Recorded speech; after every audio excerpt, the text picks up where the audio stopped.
Hey, welcome to another edition of the Time Blueprint podcast. On today's show, are you ready for an adventure? We're going to take retirement planning and treat it as if we were climbing a mountain or going on an epic hike. We're going to learn today that it's not just about the climb, it's about tackling those ups and downs, making sure that we can also descend safely from the adventure and the journey. We do a lot of hiking and climbing and things like that. It's Colorado. Yeah, we'll have some personal stories to probably share along the way with you, but also really important illustrations of why you want to plan very carefully for the adventure we call retirement on this show. So looking forward to diving in. Frank and I will do it coming up next. Welcome to the Time Blueprint with Frank Oliver of Oliver Asset Management. Here we break down taxes, income, money, and estate planning, giving you the tools to make informed financial decisions and aim for better retirement outcomes. Your host is financial advisor Frank Oliver, the president and founder of Oliver Asset Management. He's the author of Your Time Is Now, sharing the essentials you need to know to craft a comprehensive and customized retirement plan. Dive in with us as we offer clear strategies and straightforward advice, all designed to empower you in your financial journey. Welcome to the Time Blueprint. Frank, welcome to another episode. Good to see you. Good to see you too, Walter. How was your weekend? It was good. Nice. Since we're talking about climbing mountains and hiking and stuff, right. I did a hike recently. So I went to Cub Lake and did You went up to the park. Yeah, did a little Nice. 7-miler. So it was very nice. 7 miles. Yeah. And you're a stud. I was the only one up there. It was very cool. I did a sunrise hike. Yeah. And I was the only one person up there for probably, I don't know, I didn't see another soul until like 9 No a.m. kidding. You know how lucky you are because you just moved to Colorado. I know. And you're hiking in the middle of November. Yeah. That doesn't happen very Not often, all the especially up at the time. park. So, Yeah. So, what was it, 65 this weekend? So, Yeah, it was nice a for you. really nice weekend. Even Yeah. that early in the morning wasn't too bad. Right. So, We'll have to enjoyed it. have you over to our house. We live on the backside of a mountain, so we cut a trail into our mountain going up to the top. Look at this You guy can just overlook bragging. it. He can go hiking out of his backyard. Is that right? That could be a show off. Is that what you're Anybody saying? who lives here, right? We're like, oh, we just go hiking outside our backyard. Doesn't everybody live on a mountain in Colorado? You literally hike out of your backyard. That's awesome. You live in a city? What the heck? I love it. Well, I can't Right. wait to talk about some of these parallels with you. And agree. let's swap some climbing stories maybe and some hiking stories I'm in. while we're in it. It Yeah. should be fun. In addition to talking about climbing the mountain, we're also going to answer a listener question today from Harriet, who's closing on a new house in a few weeks and has some questions about that. So look forward to that. And then we're also going to talk about something you disliked, maybe hiking, maybe something else, that you then changed your mind about later on in Right. life. Right. So that we'll save those answers for later on, but that should be fun as well. All right, well, let's talk about climbing the mountain of both retirement and also just in our general life here, today's podcast topic. So I would imagine we've got to start with preparing. One thing I learned very quickly coming out here and moving to Colorado a little over a year ago was when you go hiking here, you got to prepare a little bit. It's not like back east where I would just roll out for a 2-mile walk in the woods. Yeah. A little bit more that goes into it. Well, and I think a lot of the sports in Colorado, and hiking definitely being one of the premier sports, you do got to be prepared. I see folks that go snowmobiling, hiking, skiing. A lot of them are very prepared. They're ready for anything that comes their direction. And unfortunately, you see the stories on the news, where people are not quite as prepared as they should have been. You know, hiking without a beacon, not having the proper equipment, not clothed properly, not watching the weather reports. There's a lot that goes into it.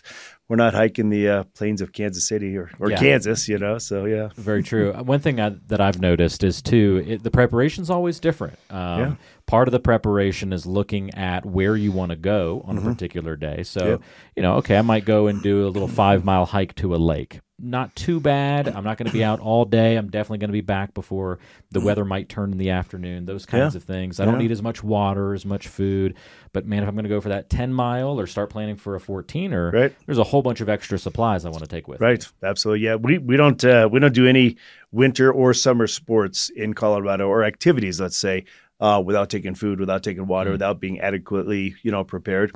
And I think retirement planning is the same way. Do I have 5 years before retirement? Do I have, 25 years before retirement? How much money do I want to save every year? What's my lifestyle going to be at retirement? And, some people refer to financial planners when they're talking about this kind of as their Sherpa, as their financial Sherpa. Sure. That helps them kind of get to the top of the hill. But, getting to the top of the hill and base camp and coming back down are two totally different actions, and you got to be prepared for both. All right, well, let's start breaking everything down. So if we are preparing for our climb or our hike, we're first going to want to gather the right gear. You mentioned in the hiking side of things, that might be the safety beacon, enough enough food, water, a knife, or something like that Right. to take with you. So what would be kind of gathering the right gear in finances? Well, I think you need a financial GPS if we're going to constantly relate this to hiking. Yeah. I upgrade my GPSs all the time just because of the modern technology. But I think that as you're preparing for retirement and you're preparing for that climb, you need to know what investments are going to get you to the top of the hill. And the investments that get you to the top of the hill are different than the investments that are going to get you down to the bottom of the hill. So the tools are entirely different. Do you want a conservative income plan as you're climbing that mountain, or do you want something that's a little more aggressive that's going to help propel you up to the top of that hill? As we're coming back down, and I'm getting ahead of on the story here a little bit, but when you're coming back down, you do want to be a little more conservative. Yeah. As you know, as being a new hiker in Colorado, coming down's harder, isn't it? Yeah, it hurts the knees a lot. It does more hurt the than knees a going lot up. more, absolutely. Yeah, so two totally different actions or activities there for sure. All right, so the preparation phase, we kind of get that idea, but then we actually get out there. And so now we're in the ascent. We're doing the climb. Right. This might be during your working years if we're talking on the financial side. You're saving and investing for retirement. You call that the accumulation phase. Once we get out there, we start to hit all sorts of different elements, different terrains, different ups and downs and things we've got to be prepared for. Yeah, and I don't think it's any different than investing. There's just so many similarities. So, I mean, when you're climbing that mountain, it's all power. You've got to be somewhat aggressive in it, and it's a lot of work to get up to the top of that mountain, and you're powering through it. You need to be a little more aggressive to get to that top of that mountain.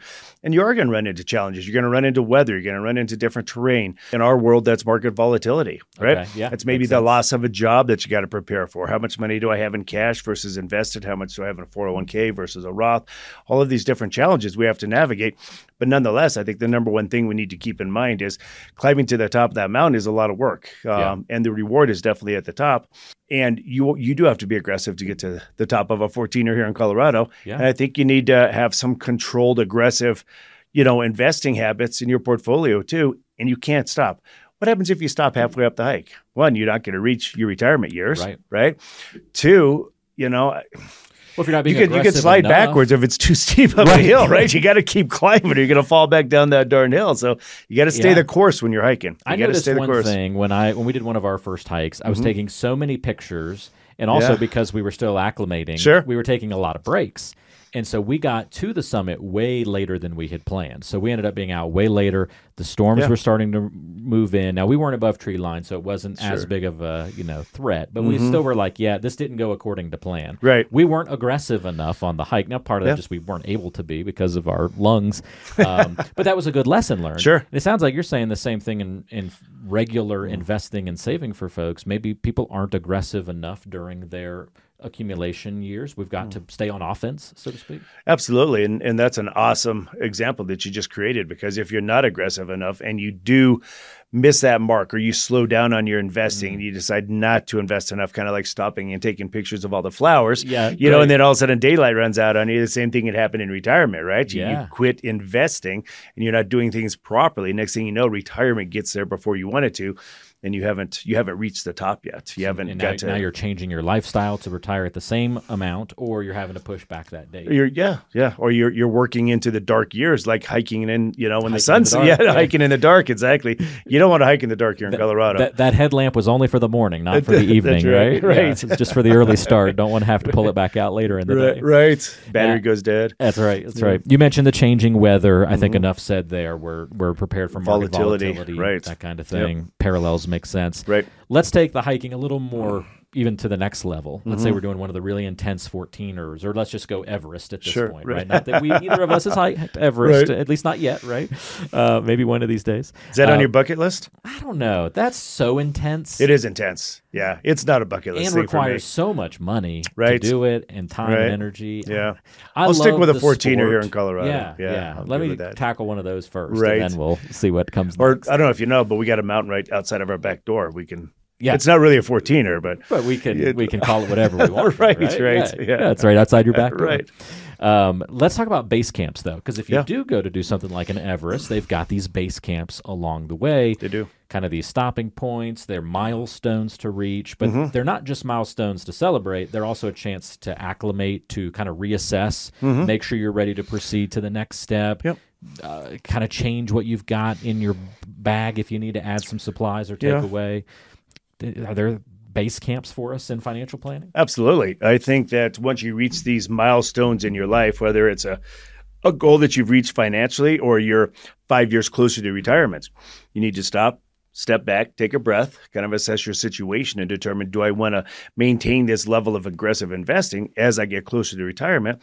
Or is it a time to reevaluate my situation and, maybe invest a little more conservatively? Because I know that descent is getting closer every year. So, maybe 40 is a milestone, maybe 50 is a milestone, then 55, then 60, then 65. Maybe those are the base camps that you're entering, trying to reassess where you're going to be. Do I have enough time to get to the top? Do I need to, save a little more, hike a little faster, whatever those changes are to those steps? So it could be year milestones. I suppose it could also be just like life events could cause a new milestone or a base camp. It could, yeah. Maybe getting laid off, a marriage, unfortunate divorce. No. No. Those are not celebration base camps. No. You're not popping a cork when that happens. No. So, but still times to reassess. Oh, absolutely. Yeah, absolutely. If somebody has some successful ones, like, okay, I've paid off my mortgage, and I think, you were kind of alluding to the fact that maybe there's just some other successful, or I got an inheritance maybe, and now it's changed my financial situation. That's a base camp, right?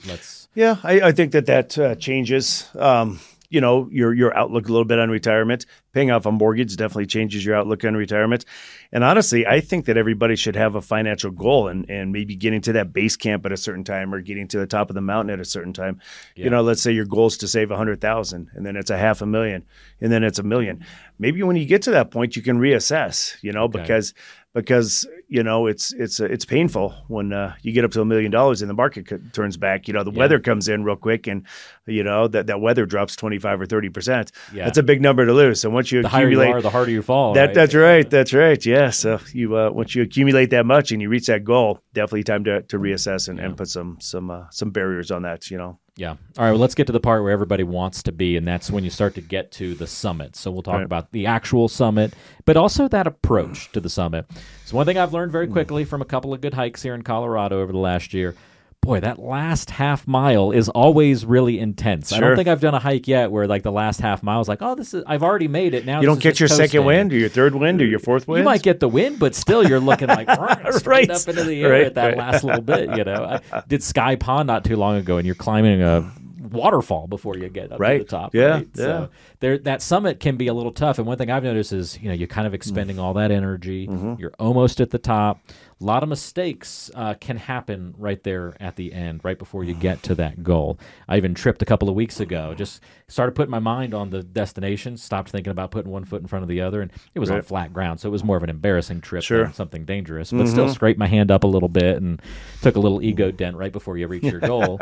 But that can be more serious. A lot of people in Everest, they get to that last little piece, and they say, okay, are we going for the summit, that last choice? And a lot of people push it too hard. They shouldn't go yet. They're not quite ready, or maybe they got too tired, and people have died even in just that last little bit to the top. Yeah. More dramatic than maybe right before you approach retirement, but do you see the same thing where people maybe get too emotional right before that day to make a mistake when they get closer to retirement? Yeah, we've had this conversation several times in our office, and I think it's 5 years before retirement and 5 years after retirement is when people are prone to make their biggest mistakes. Maybe they go way too conservative, or maybe they're still too aggressive and they're just not planning properly. And I think the challenge is you kind of get caught into a normal cadence when you're hiking. Okay. And maybe you do get a little, I'm not going to say complacent, but you lose a little bit of focus because everything's going good. Life is great. You're sort of in this zone. Exactly. Yeah. The same thing I've done for 20 years. It's the same thing I've done for the last 20 miles. Everything will be fine. And you just don't realize that those conditions could change very rapidly. So the last 5 miles of that hike could have entirely different conditions than the first 15 or 20 miles of that hike, right? And the last 5 years of your retirement could have entirely different conditions than the first 20 years of or 5 years before retirement can be entirely different than the previous 20 years before you got, closer to retirement. So they're just so similar. I agree 100%. So it's really, if retirement's the summit, that area around the summit, the last, Yeah. half mile before and after the summit, and then vice versa, the 5 years before retirement and after retirement. Right. It's just an area where the focus needs to really come into play, and attention just really needs to be paid to all the decisions being made. Yeah. And again, that last 5 years of that last 5 miles can be entirely different terrain than the prior 20. That makes sense in Absolutely. hiking, right? You're way further from the trailhead, higher elevation likely, rockier. Yeah, if you make a mistake, 2 miles into the hike, it's not that big of a deal. You can usually get back out. You make a mistake 20 miles or 15 or 20 miles into the hike. Right. Yeah. That's a great point. Absolutely. And in retirements, it's a little different because there's not that distance component, but there kind of is, because if you make a mistake early in life, you've got a lot of years to recover from it, where if you're right at retirement, you don't have much time on your side to fix that mistake. You're not going to hike that 14er at 80. No. That's another well, maybe. There's maybe people out there. There are some people out there doing it, that's for sure. Yeah, that's great. All right, well, now we get to the descending part. You talked a little bit about that at the beginning, so this is the final piece of the puzzle.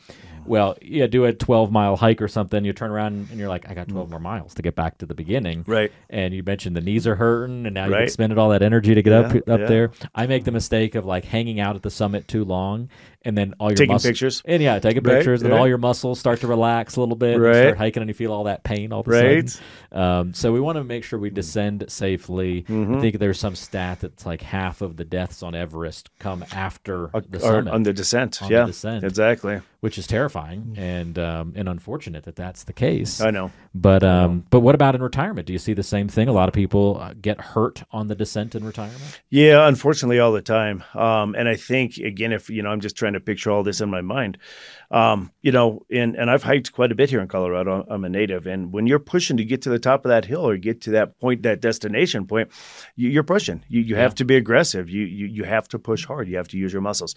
Coming back down, can you imagine pushing that hard coming back down? Right. I mean, it's disastrous. It really is. So that's when you need to really retool everything you have. You need to kind of retool your footing a little bit. You have to reassess your gear. You have to reassess, or reassess how long it's going to take me to get down that hill. And you're slowing down a little bit, aren't you? Yeah. You're a little more conservative coming down that hill, because one misstep coming down, could shave 5 years off that retirement or five years off your life, exactly, Yeah, we don't want to pick up a bunch of bumps and bruises on the way down. No, after you we've had don't. a nice, great hike up. And too often you are seeing people getting hurt on their way down to retirement. What do you see? I mean, it's rocks and maybe slippery rocks and things like that trip us up and make us slip on the way down in hiking. But what about in finance and retirement? What slips people up? Well, everything's different on the descent, right? Yeah. Your investing needs to be more conservative. You have to have more protection on your investments. You need to be safer when you're descending, I think, a lot of times than when you're ascending. Your taxes are different in retirement. When you're investing in a 401k during your working years, you're getting a tax deduction. When you pull that money out of a 401k or IRA during retirement, you're getting taxed on it. So people forget about the taxation on that. They forget about, they should be a little bit more conservative when they're investing. They forget about all of the different investment tools that are at our disposal or their disposal that they really haven't looked at too much, I don't think, because they were in, an accumulation phase. And so you get to the top of that hill or you reach retirement and you have to retool and rethink your entire process, because coming down the hill or going into retirement and decumulating is entirely different than accumulating or ascending that hill. You mentioned the Sherpa, right? The Sherpa. The Sherpa doesn't leave you when you reach the top of the summit. They come back down the hill with you. That's right. And tell us a little bit about how you are a financial Sherpa for somebody. How do you help take them? What's your process of taking them up to that hill and then back down the mountain? Yeah, I've been hiking these hills, for 20 years with my clients. Yeah. So we know what tools you need to get to the top of the hill, and we know what tools are available to get to the bottom of the hill. And Sherpas, they've been doing this for 20 years as well. So they understand the environment, they understand the weather, they understand the path, the journey, how long it takes to get there. They understand what happens during volatility or bad weather. We do as well. We know what tools are available at our disposal. And literally there's hundreds, if not thousands of different investment tools that will make the ascent and the descent, a much more successful journey. But but we know those because we study them every day. It's like the Sherpa. He's got a million miles on that mountain. He knows exactly what happens every step of the way. Through storms on that mountain. That's right. You've been through the .com crash and the '08 financial crisis. Absolutely. And, more COVID, recently, the 2022. Yes, all of that. Okay, very good. Yeah. Well, if you need a financial Sherpa, if you will, to help guide you all the way through your retirement, again, not just to retirement, but all the way through it as well, that ascent and descent, definitely talk to Frank and the great team at Oliver Asset Management. Here's the way to get in touch with them. You can call 720-897-TIME. That's 720-897-TIME, or go to oliverassetmanagement.com. You can find a link in the description on YouTube if you're watching us there, or on your favorite podcasting app. Just check the show notes or description section of your favorite app. All right, it's time to get to know Frank a little bit better on our next segment of the podcast.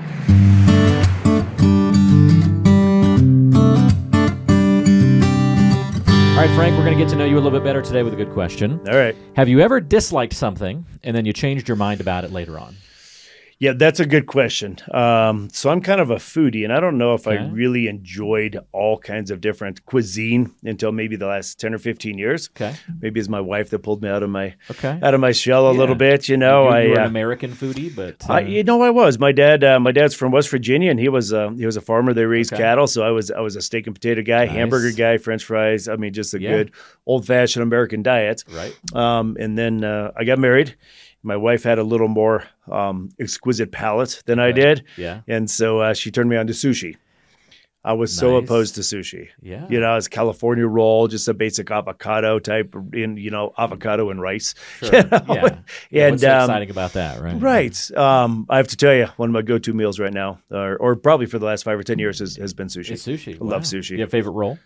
I love a tuna roll. And I love sashimi. Okay. Pepper tuna, smoked tuna. Tuna would be my go-to fish. Yeah. For sure. That's White hard tuna. to beat, for yeah, sure. Absolutely. Yeah. Have you done like a good blackened tuna where it's still kind of raw inside? Yeah, absolutely. Absolutely. Yeah. Blackened tuna, steak. Yeah. The best. Yeah. The really best. Good. Really but it's got to be cold on the inside. Yeah, that's right. Just slightly cold. That's right. Yeah, it's so good for you. That cool red center. Absolutely. Similar to a steak, right? Yep, that's right. Very cool. I'll just jump on yours. I was the same way. Yeah. I had never had sushi before until I met my wife. She kind of I was the same thing, American diet. She broadened my horizons a little bit. Right. So now I'm a big fan of Indian food and sushi and all sorts of good stuff like that. Yeah, I love Indian food. What about seaweed salad? I like seaweed salad. I do too. Love it. Yeah. Love it. It's like to a certain amount. There's like a certain threshold I pass where I'm like, okay, that's enough. Sure. I've had enough. I get you. I get you. That need to be a huge pile, just a nice little bit. I've never been able to get on board with ginger, though. Really? With sushi. I know it's like to help cleanse the palate and that kind of thing. But get you ready for the next course a little bit. I just skip it. I'm not a ginger guy. I'll take it. There, okay. I always give it to Connie. There you go. Yes. Just say next time you come here, you could bring me your bucket of ginger that you didn't need. Right? Exactly. Yeah, thanks. You're exactly. All right. Awesome. We'll do that. That's getting to know Frank a little bit better, but now we get to know one of you. It's time for one of our viewer/listener questions as we open up the mailbag. So this question comes to us from Harriet in Longmont. Harriet says, I'm closing on a new house in a few weeks and I need cash for the closing, but my current home isn't going to sell in time, so I won't yet have the money from that. I don't want to make a big withdrawal from my IRA and pay all those taxes. That sounds wise. Right. So should I just find some kind of short-term loan? Interesting spot Harriet is in. Yeah, absolutely. Harriet, that's a fantastic question. Thank you for asking. We run across this quite frequently in our office. And my answer, simply in a nutshell, is yes. That's actually all I need to say on this. You definitely do not want to take a large withdrawal from your IRA and give up 20 or 30% in taxes. Yeah. When you can do a short-term loan. And the loans are a little more expensive right now. You may pay 7, 8, 8.5%, but it's 90 days, 6 months, versus a irrevocable 20 or 30% tax hit. And once that money goes to the IRS, it's gone forever. That's a great point. That's right. There's no short-term loan with the IRS. Short-term loan, what would that typically be defined for somebody in this position? Just like a normal bank loan, a personal loan, or maybe look at like a home equity line? I think you probably have to take a home equity line to get that accomplished, And I like those tools, even if they're not a super usable tool now for the long term because of the higher interest rates. Yeah. It's variable. So you could use it as a short-term bridge now. Yep. In the future, if rates start to come back down, well, they will sooner or later, they'll come back down. that loan is still in place. And as long as there's no balance on it, you're not paying for that loan. It's just like a credit card. But if rates go from 8 and then drop to 7, 6, 5, 4, I had a HELOC at 2.4% at one time. Yeah, so right. I don't know if they'll get that low again, but it's always a good tool to have in your arsenal. I think that's interesting. I'm just thinking, because I've actually been in this situation before, Harriet. I'm thinking that maybe the only thing is just be sure that the home that you're going to sell is going to sell. Like if you've got a home that might not sell, then you need to be prepared to pay those fees on that and HELOC or whatever you use for a couple of months at least. It's a very good point. So just be aware of that. We actually did this when we bought our second home, Frank. We did a HELOC on our existing home. Sure. Paid the closing costs and all that. Like a bridge loan type. Just like a little bridge loan. And I think the whole thing, this was when the rates were really low, but I think the whole thing cost us, like, to fund that. Because I didn't want to have to, like, move, stay in a hotel or whatever as part of the transition. I wanted to get the house in place first. And I think funding that whole thing, it worked out so beautifully, cost us like $120. Isn't that crazy? Like that was our out-of-pocket cost to make all that happen was $120. Can you imagine what it would have cost you in taxes to pull money from the IRA? Oh, it would have been insane. And especially at your age, because you got the the 10% penalty and everything else, and we see people doing that. So no, that's totally unneeded. Very well thought out, Harriet. I'm glad that you called that question in. Thanks. But don't do that on your own. Like, go talk to somebody like Frank if you have a question like that pop up. And that's how a lot of people begin their retirement planning with you, isn't it, Frank? It's a question like this that then leads them into a bigger conversation. More than not. And I think what a lot of people don't realize right now, Walter, is that interest rates on home loans are more expensive than we've seen in 15 or 20 years, right? Yeah. Fixed interest on fixed income investments is also higher than we've seen in 15 or 20 years. Good news, bad news kind Absolutely. of thing, right? So you can actually get some fixed income alternative investments that are pushing on a coupon or a yield similar to what the rate's costing you on a loan. Okay. So it's not as bad as it sounds out there. You just need to know the investment tools that are available to cover the interest on that loan. Well, it's all about the time blueprint, that time process, navigating taxes, income, money, and estate planning. That's what Frank Oliver and the team at Oliver Asset Management do each and every day with their clients. If you'd like to come in and talk about that and have your own strategy session, get your own time blueprint built. If you also want to pick up a copy of Frank's book, Your Time Is Now, where he covers in detail that time blueprint process, come in, have a conversation about that, pick up the book while you're in as well. The time to set up that conversation is right now. Go to oliverassetmanagement.com. You can book a time right on your smartphone or computer, or you can call 720-897-TIME. Contact info in the description of today's show, so check it out there. Frank, thanks for all your help. Thank you, Walter. Thanks for being our financial Sherpa today. That was fun. Be careful on the way down. Will do. Thanks, everybody, for Talk joining to you us. soon. Thank you. See you next time. Bye.